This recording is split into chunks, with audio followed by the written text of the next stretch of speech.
Il-Fondazzjoni Foodbank Lifeline qed titma bejn 80 u 100 familja fil-ġimgħa. Dawn jammontaw għal madwar 350 persuna li għal xi raġuni oħra qed isibuha diffiċli biex jitimgħu lilhom infushom u lill-familthom. Għal dan Kim Hurst f'konferenza li markat Erba Sena mindu l-Fondazzjoni fetħet il-bibien tagħha għal dawk inqas ix-xurtjati.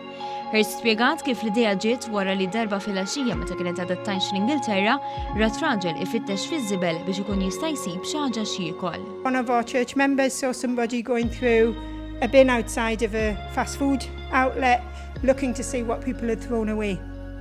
And he came to me and said, "Kim, you've had experience of running a food bank?" And I said, "Well, no, I've had experience of being involved in a food bank.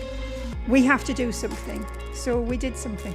Hija spjegat kif f'dawn l-4 snin in-nies saru jafu aktar x'toffri l-Fondazzjoni u bekk xogħolhom żdied drastikament kif din is-sena l-Fondazzjoni qed tikkalkula li se tonfoq ftit inqas minn €250,000 fuq l-ikel.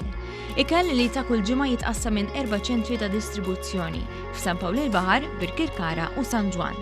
Each year the number of people coming to the food banks doubled on the year before almost. So we're constantly seeing more and more people.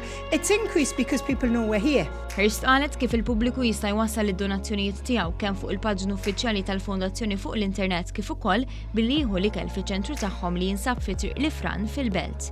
Madankollu dan mhux kollox kif ħabbret li hemm pjani biex il-pubbliku jkun jista' jagħti donazzjonijiet żgħar waqt li kliet tiegħu f'diversi stabbilimenti u ristoranti Maltin. Maltese people love eating.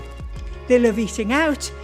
So asking people, actually, when you eat out, if a restaurant puts €1 on each bill, and that euro comes to the food bank, that would really make a difference.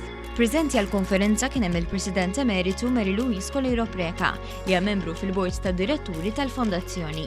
Hija faħret ix-xogħol kontinwu ta' Foodbank Lifeline u ta' tħajr lil dawk kollha li kienu parti minn din il-fondazzjoni tul dawn l-aħħar 4 snin.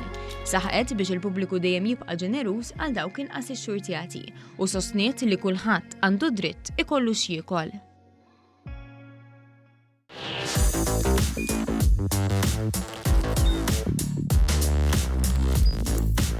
Idħol fuq one.com.mt u hemmhekk tista' tara l-programmi kollha li jxandru fuq One permezz ta' One Play.